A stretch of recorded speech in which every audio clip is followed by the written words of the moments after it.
اعوذ باللہ من الشیطان الرجیم بسم اللہ الرحمن الرحیم۔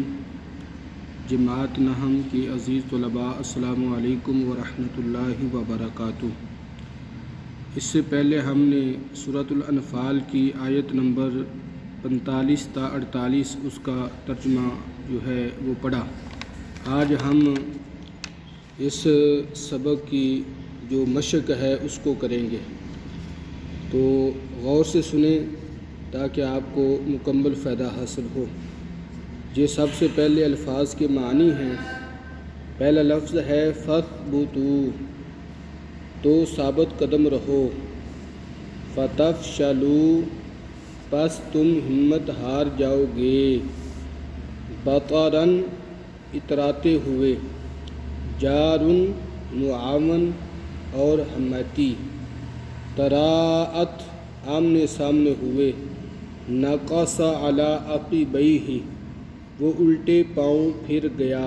یہ الفاظ کے معنی آپ نے یاد کرنے ہیں۔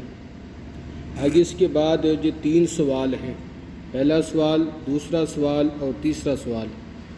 تو پہلا سوال یہ ہے، کفار کے ساتھ مقابلے کی صورت میں مسلمانوں کو کون سے کام کرنے اور کن باتوں سے بچنے کا حکم دیا گیا؟ یہ سوال ہے۔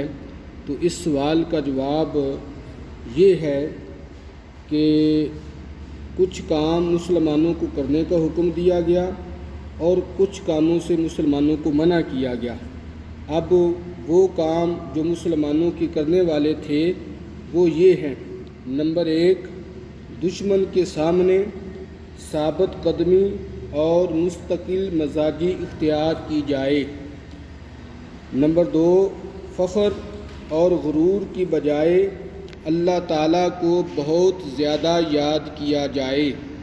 نمبر 3، تمام معاملات میں اللہ اور اس کے رسول کی مکمل فرما برداری کی جائے۔ نمبر 4، دوران جنگ پیش آنے والی تکالیف پر صبر کیا جائے۔ یہ 4 کام ہیں جو مسلمانوں نے، جب کافروں کے ساتھ مسلمانوں کا مقابلہ ہو رہا ہو تو یہ 4 کام کرنے ہیں، اور 2 کاموں سے مسلمانوں کو منع کیا گیا ہے، اور وہ یہ ہیں، نمبر 1، آپس میں اختلاف اور نزاع سے بچا جائے، ورنہ کیا ہوتا ہے، جب آپس میں اختلاف پیدا ہوتا ہے تو بزدلی پیدا ہو جاتی ہے اور بندے کا روب ختم ہو جاتا ہے۔ اس کے بعد نمبر 2 پر ہے تکبر، غرور اور ریاکاری سے بچنا۔ تو یہ وہ کام ہیں کہ جن سے بچنے کا اللہ تعالیٰ نے مسلمانوں کو حکم دیا ہے۔ اب آتے ہیں دوسرے سوال کی طرف۔ دوسرا سوال ہے، غزوہ بدر میں مسلمانوں کی نصرت کے لیے نازل ہونے والے فرشتوں کو دیکھ کر شیطان کا رد عمل کیا تھا؟ تو اس سوال کا جواب یہ ہے، کفار مکہ کو شیطان نے 2 فریب دیے۔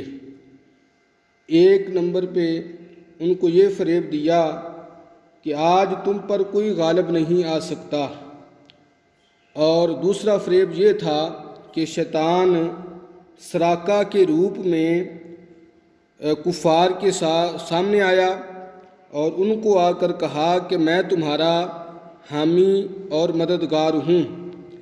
اس فریب سے شیطان نے جب کفار کو اپنے مقتل کی طرف ہانک دیا، یعنی کہ وہ جگہ جہاں پہ جنگ ہو رہی تھی اور مقابلہ ہونا تھا تو وہ کفار کی مقتل گاہ تھی، تو جب شیطان کفار کو وہاں پر لے گیا اور اس کے بعد جب مسلمانوں کے اوپر اللہ کی طرف سے مدد نازل ہوئی تو شیطان نے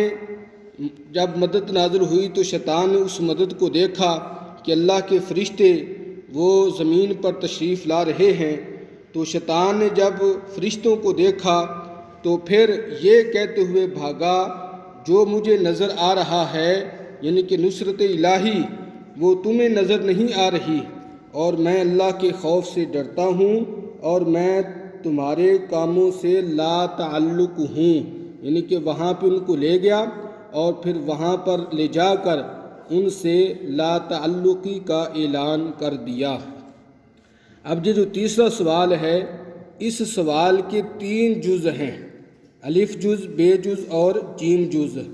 تو ان سوالوں میں یہ پوچھا گیا ہے، اس سوال میں یہ پوچھا گیا ہے کہ یہ جو آیات ہیں ان کا مفہوم بیان کیجئے۔ تو آیات کا مفہوم بیان کرنا ہے۔ پہلی آیت ہے یا ایھا الذین آمنوا اذا لقیتم فئۃ فاثبتوا واذکروا اللہ کثیرا لعلکم تفلحون۔ اس کا ترجمہ پہلے سنیں، بعد میں اس کا مختصر سا مفہوم آپ کی نظر کرتا ہوں۔ اے ایمان والو، جب تمہارا مقابلہ کسی دشمن کی جماعت سے ہو تو ثابت قدمی اختیار کرو اور اللہ کو بہت زیادہ یاد کرو تاکہ تم کامیاب ہو جاؤ۔ اب اس آیت کا مفہوم یہ ہے، اس آیت میں دشمن سے مقابلے کی صورت میں ثابت قدمی اور کثرت یاد الہی کو کامیابی کا ذریعہ قرار دیا گیا ہے۔ اب بے جز جو ہے یہ آیت مبارکہ ہے، اس کا بھی مفہوم اور ترجمہ سن لیں۔ وَأَطِیعُوا اللَّهَ وَرَسُولَهُ وَلَا تَنَازَعُوا فَتَفْشَلُوا وَتَذْهَبَ رِيحُكُمْ وَاصْبِرُوا إِنَّ اللَّهَ مَعَ الصَّابِرِينَ۔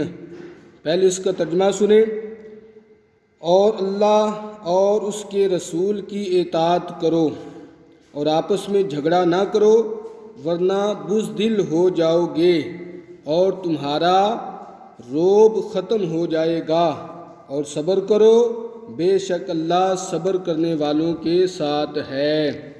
اس کا مفہوم اس آیت کا اللہ اور اس کے رسول کی اطاعت کرنے، صبر کرنے اور آپس میں جھگڑا کرنے سے منع کیا گیا ہے۔